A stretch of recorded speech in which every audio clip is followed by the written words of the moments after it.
भारतीय एयरफोर्स के मुखिया सरकार से गुस्सा हो गए हैं। उन्होंने कहा है कि लड़ाकू विमान पर झूठे वादे किए गए हैं, टैलेंट गायब हो रहा है। उन्होंने ये कहा कि एक भी डिफेंस प्रोजेक्ट मेरे रहते रहते पूरा नहीं हुआ है। यानी कि अगर आप राफेल पर सवाल करते हैं तो आप पाकिस्तान के हैं, अगर आप सीजफायर के बारे में सवाल करते हैं तो आप पाकिस्तानी हैं, अगर आप ये पूछते हैं कि आपके प्रधानमंत्री पूंछ और राजौरी क्यों नहीं जाते हैं तो वो आप पाकिस्तान की भाषा बोलते हैं। लेकिन अगर air chief martial AP Singh अगर इस बात को उठाते हैं कि हमारी हवाई तैयारी पूरी नहीं थी, हमारे डिफेंस प्रोक्योरमेंट में डिले होता है, तो उन्होंने कहा कि जो प्रोक्योरमेंट्स हैं उसमें बहुत ज्यादा डिले होती है। कई बार हम ऐसे प्रोजेक्ट्स को साइन करते हैं जिसके बारे में हमें पता है कि वो सामान हमें नहीं मिलेगा, लेकिन हम फिर भी साइन कर देते हैं। तो हम इस तरीके की प्रॉमिस करते क्यों हैं? एयर चीफ ने कहा कि तेजस MK1 की डिलीवरी में पहले ही देर हो चुकी है, जबकि तेजस MK2 और AMCA के प्रोटोटाइप अभी तक तैयार नहीं हुए हैं। भारतीय वायुसेना नए और आधुनिक लड़ाकू विमान चाहती है। एयर चीफ मार्शल का कहना है कि भारतीय वायुसेना को नए विमान और हथियार अभी चाहिए, ना कि 10 साल बाद। मौजूदा एयर चीफ अगर इस बात को कह रहे हैं कि कोई भी ऐसा प्रोजेक्ट नहीं है जो समय पर खत्म हुआ है, हम ऐसी चीजों पर प्रॉमिस क्यों करते हैं जिसकी हम उपलब्धि नहीं कर सकते, जिसको हम डिलीवर नहीं कर सकते। पाकिस्तान से पड़ने वाली मार के अब आफ्टर शॉक्स आना शुरू हो चुके हैं। जो पाकिस्तान ने 7 मई की रात को भारत के साथ किया है, उस पर अब खुद उनके एयर चीफ ना सिर्फ अपनी सरकार से नाराज हैं, बल्कि खुलकर तनकीद भी उन्होंने शुरू कर दी है। और गुज़श्ता वीडियो में हमने आपको उसकी चंद झलकियां दिखाई थी, लेकिन अब इस वीडियो में देखिएगा कि खुद भारत का वो मीडिया जो कभी नरेंद्र मोदी के गुण गाया करता था, अब नरेंद्र मोदी से सवाल पूछना शुरू कर चुका है कि आखिर हमारे पास जहाज क्यों नहीं है। पाकिस्तान 5th जनरेशन तक पहुंच चुका है। चंद महीनों में पाकिस्तान के पास 5th generation fighter jet J-35 की सूरत में पहुंच जाएंगे, जिसके साथ पाकिस्तान को PL-21 मिसाइल भी दिए जाएंगे चाइना की तरफ से, जो कि PL-15 का भी बाप करार दिया जा रहा है। लेकिन दूसरी तरफ भारत के पास ना तो उनका अपना तेजस तेरह तैयार हुआ, राफेल जिसकी भड़कें मारी जा रही थीं वो भी पाकिस्तान ने 3-3 की तादाद में गिराए हैं, और भारतीय उसे मानने को तैयार नहीं, जबकि दुनिया भर मान रही है। खुद फ्रांस के फौजी तर्जुमान कह रहे हैं कि हमारी उस पर गहरी नजर है, और ये पहला वाकया है कि फ्रांस का कोई राफेल तैयारा गिरा है। बहरहाल इस सारे मामले पर अब एयर चीफ ने क्या कहा और भारत का मीडिया कैसे अब उसी मोदी की पतलून उतारना शुरू हो चुका है जिसे वो अपना बाप करार देता था, इसे कहते हैं टेबल का टर्न होना। और नरेंद्र मोदी के लिए अब टेबल टर्न हो चुका है। ऑपरेशन सिंदूर की जो असलियत है या क्या खामियां थी, अगर आप उन पर अभी तक सवाल खड़े करते थे तो आपको क्या बताया जाता था कि आप तो पाकिस्तानी एंगल लेकर आ रहे हैं। आपको ये बताया जाता था कि आप चाइना के बिहाफ पर बात कर रहे हैं, आप चाइना की आवाज बनकर बात कर रहे हैं।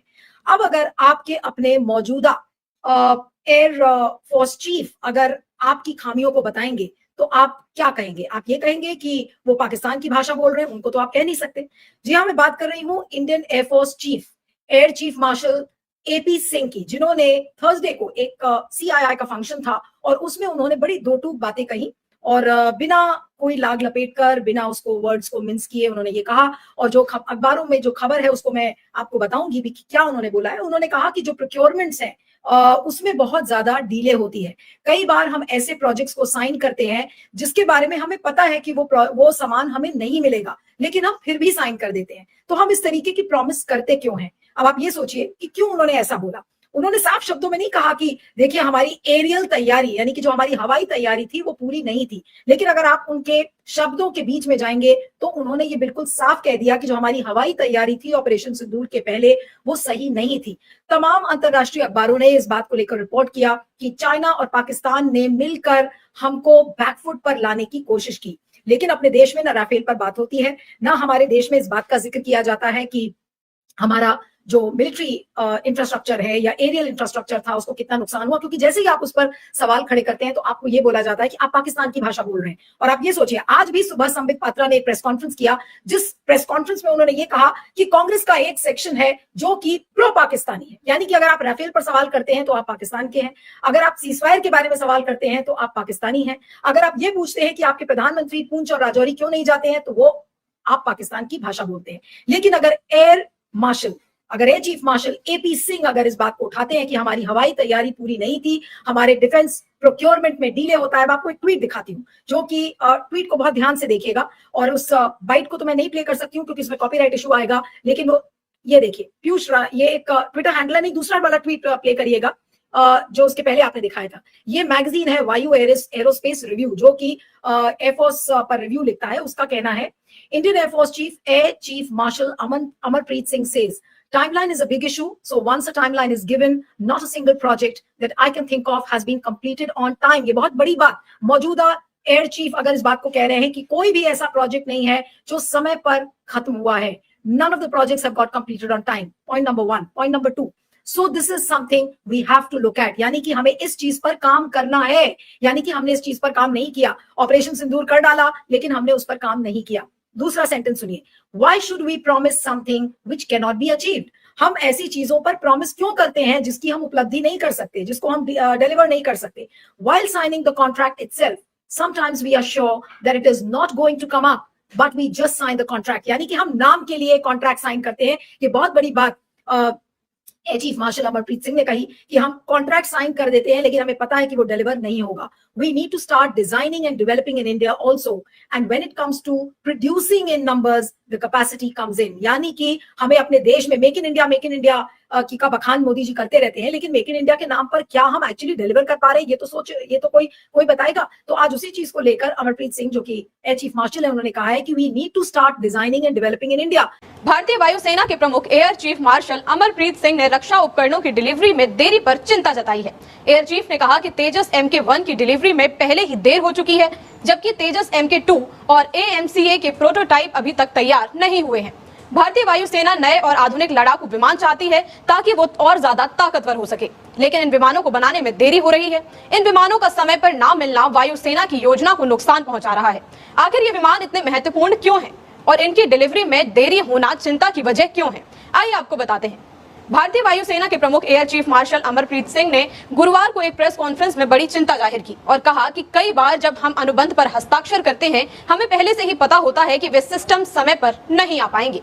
इस दौरान रक्षा मंत्री राजनाथ सिंह भी मौजूद थे. एयर चीफ ने कहा कि तेजस MK1, तेजस MK2 और AMCA के प्रोटोटाइप में देरी हो रही है. दरअसल तेजस MK1 और MK2 स्वदेशी रूप से विकसित हल्के लड़ाकू विमान हैं, जो भारत की आत्मनिर्भरता और रक्षा क्षमताओं को बढ़ाने में अहम भूमिका निभा सकते हैं.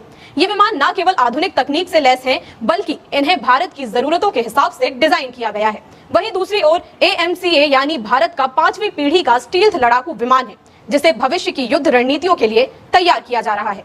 लेकिन इन परियोजनाओं में देरी की वजह से वायुसेना के ऑपरेशन पर गहरा असर पड़ सकता है. भारतीय वायुसेना काफी समय से अपने पुराने विमान बेड़े को आधुनिक विमान से बदलने की कोशिश कर रही है. तेजस और AMCA इस दिशा में बड़े कदम हैं, लेकिन समय पर डिलीवरी ना होना एक बड़ी चुनौती बन चुका है. तो आखिर इस देरी की वजह क्या है? एयर चीफ मार्शल का कहना है कि विमान बनाने में देरी की वजह सप्लाई चेन की समस्याएं और तकनीकी दिक्कतें हैं. यानी विमान बनाने के लिए जरूरी सामान और पुर्जे समय पर नहीं मिल रहे हैं और नई तकनीक को लागू करने में भी परेशानियां आ रही हैं. इस वजह से तेजस और AMCA जैसे विमान प्रोजेक्ट्स भी धीमे चल रहे हैं. एयर चीफ मार्शल ने यह भी कहा कि हमें सिर्फ उत्पादन ही नहीं, बल्कि डिजाइनिंग पर भी ध्यान देना चाहिए. सेना और उद्योग के बीच विश्वास का होना बहुत जरूरी है. एक बार जब हम किसी प्रोजेक्ट के लिए प्रतिबद्ध हो जाते हैं, तो उसे समय पर पूरा करना होगा. उन्होंने जोर देकर कहा कि हमें भविष्य के लिए तैयार होने के लिए आज से ही काम शुरू करना होगा. एयर चीफ मार्शल के इस बयान से फिर से इस बात पर चर्चा शुरू हो गई है कि रक्षा क्षेत्र में भारत को अपने दम पर विमान और हथियार बनाने चाहिए और उन्हें समय पर पूरा भी करना चाहिए. विशेषज्ञों का कहना है कि विमानों की डिलीवरी में देरी कम करने के लिए निजी कंपनियों को साथ में शामिल करना होगा और विमान बनाने की प्रक्रिया को बेहतर करना होगा. सरकार आत्मनिर्भर भारत के तहत स्वदेशी हथियार और विमान बनाने की कोशिश तो कर रही है, लेकिन समय पर डिलीवरी अभी भी एक बड़ी चुनौती बनी हुई है. एयर चीफ मार्शल का कहना है कि भारतीय वायुसेना को नए विमान और हथियार अभी चाहिए, ना कि 10 साल बाद. भारतीय एयरफोर्स के मुखिया सरकार से गुस्सा हो गए हैं. उन्होंने कहा है कि लड़ाकू विमान पर झूठे वादे किए गए हैं, टैलेंट गायब हो रहा है. उन्होंने स्वदेशी HAL यानी हिंदुस्तान एरोनॉटिक्स लिमिटेड पर सवाल भी उठाया है और सवाल यह भी है कि क्या राहुल की बात सच हो गई है. आज आपको यही जानना है रिमझिम के 5 पॉइंट्स में और सब कुछ विस्तार से समझना है. सबसे पहला पॉइंट, सरकार के झूठे वादों पर क्या बोले एयरफोर्स के चीफ. दूसरा देख लीजिए स्वदेशी HAL क्या है और क्यों तेजस लड़ाकू विमान जो कि स्वदेशी हैं वो मिले क्यों नहीं है, उस पर क्यों गुस्सा हो गए हैं चीफ. तीसरा है सोशल मीडिया पर लोगों ने क्यों किया है राहुल का जिक्र कि देखिए राहुल की बात सच हो गई है. चौथा है सरकार से गुस्सा हुए एयर चीफ AP सिंह आखिरकार है कौन. और पांचवा है कि भाई चीन 6वीं पीढ़ी तक पहुंच गया है, यानी 6वीं पीढ़ी के फाइटर जेट्स बना रहा है, लेकिन वहां तक पहुंचने में, आप छोड़िए 6वीं छोड़िए, 5वीं तक भी पहुंचने के लिए भारत को अभी क्यों 10 साल और लगेंगे. सरकार के झूठे वादों पर क्या बोले हैं एयरफोर्स के chief. Air chief marshal Amarpreet Singh का गुस्सा फूटा है भरे मंच पर उन्होंने ये कहा कि एक भी डिफेंस प्रोजेक्ट मेरे रहते रहते पूरा नहीं हुआ है। ऐसा कोई डिफेंस प्रोजेक्ट बता दो जो समय पर पूरा हो गया हो, ऐसा कुछ नहीं है। कॉन्ट्रैक्ट करते समय पता होता है पूरा नहीं होगा, जब ये लोग डील करते हैं, साइन करते हैं, उनको पता होता है कि जो समय ये दे रहे हैं उस पर पूरा नहीं होगा, फिर भी डील कर लेते हैं। फिर ऐसे वादे करते क्यों हैं, वादे निभाते क्यों नहीं है? तो लिटरली ये सरकार पर गुस्सा हुए हैं। डिफेंस सिस्टम की खरीद और डिलीवरी में देरी हो रही है, ये उन्होंने बताया है। पहली बार सेना प्रमुख ने सिस्टम पर सवाल उठाया है, और देखिए ये पहली बार नहीं है, वो इससे पहले भी ये बोल चुके हैं। टाइमलाइन एक बड़ा मुद्दा है, ऑपरेशनल तैयारी पर असर पड़ता है कि ये लोग अगर डिफेंस प्रोजेक्ट कोई भी ऐसा टाइमलाइन देते हैं, कोई एक डेडलाइन देते हैं, उस पर पूरा ही नहीं करते हैं, और उससे हमारे जो सेना के ऑपरेशन है वो फिर इफेक्ट होते हैं। 8 जनवरी को भी उन्होंने बोला था कि भाई तेजस लड़ाकू विमानों की डिलीवरी में देरी हो रही है। बोला कि हम तेजस भाई इधर ही बनाएंगे, यानी स्वदेशी बनाएंगे, अपने घर में भारत में बनाएंगे, लेकिन उनकी डिलीवरी नहीं हो पा रही है। 40 जेट अभी तक फोर्स को नहीं मिले हैं। चीन 6वीं पीढ़ी तक पहुंच गया है और अभी तक हमारे तेजस के 40 जेट भी फोर्स को नहीं मिल पाए हैं, जो सबसे पहला ऑर्डर था। सेना और इंडस्ट्री के बीच भरोसा जरूरी होता है, और अगर ये बार बार टूटेगा तो फिर ये भरोसा भी उठता जाएगा। आप देखिए निजी सेक्टर भी जुड़े। इन्होंने कहा कि भाई HAL जो हिंदुस्तान एरोनॉटिक्स लिमिटेड है, उसके भी अपने लिमिटेशंस हैं, तो अब हमको प्राइवेट सेक्टर को इंक्लूड करना चाहिए, ताकि जितने भी डिफेंस प्रोजेक्ट की डीलिंग हो रही है कम से कम समय पे पूरे तो हो। अगर बार बार गलती ऐसे ही होती रहेगी तो धीरे धीरे वो भरोसा टूटने लगेगा इंडस्ट्री और सेना के बीच में। हमारे टैलेंटेड लोग परेशान होकर बाहर जा रहे हैं, क्योंकि ये डेडलाइन जो है वो पूरी नहीं हो पाती है। ये जितने भी प्रोजेक्ट्स बोले जाते हैं उसमें एक टाइमलाइन एक बड़ा मुद्दा है, तो जो हमारे स्किल्ड प्रोफेशनल्स हैं वो फ्रस्ट्रेट हो जाते हैं, और फिर वो यहां पर काम नहीं करना चाहते, भारत में काम नहीं करना चाहते, और चले जाते हैं बाहर। तो हम अपना बेस्ट टैलेंट लूज कर रहे हैं इस लापरवाही की वजह से। सिर्फ प्रोड्यूस नहीं करना है, हमें डेवलप करना है और डिजाइन भी करना है। उन्होंने ये भी बताया कि अभी हमें इन्वेस्ट करने की रक्षा बजट में ज्यादा जरूरत है। हमारे वर्क एनवायरनमेंट को हमें अच्छा करना होगा, बेहतर करना होगा। और फिर उन्होंने एक और चीज कही, प्राण जाए पर वचन न जाए। ये चीज अप्लाई नहीं हो रही है, इसी चीज पर भरोसा टिका होना चाहिए, लेकिन ये चीज अप्लाई नहीं हो रही है। अब सवाल ये उठता है कि इन्होंने इतने सारे सवाल उठाए हैं, किस पर उठाए हैं? Hindustan aeronautics limited. अब ये है क्या? तो देखिए ये एक एरोस्पेस और डिफेंस कंपनी है जो कि मिनिस्ट्री ऑफ डिफेंस यानी रक्षा मंत्रालय के तहत आती है, गवर्नमेंट ऑफ इंडिया, और इसका हेडक्वार्टर बेंगलुरु में है। इसकी जो स्थापना हुई थी वो 1940 में हुई थी। उस वक्त इसका नाम था हिंदुस्तान एयरक्राफ्ट लिमिटेड, लेकिन फिर इसका 1964 में नाम बदल के हिंदुस्तान एरोनॉटिक्स लिमिटेड कर दिया गया। HAL मैं आपको बता रही हूं इंडिया की लीडिंग पब्लिक सेक्टर अंडरटेकिंग है, और ये करती क्या है? ये डिजाइन करती है, मैन्युफैक्चर करती है, मेंटेन करती है एयरक्राफ्ट्स को।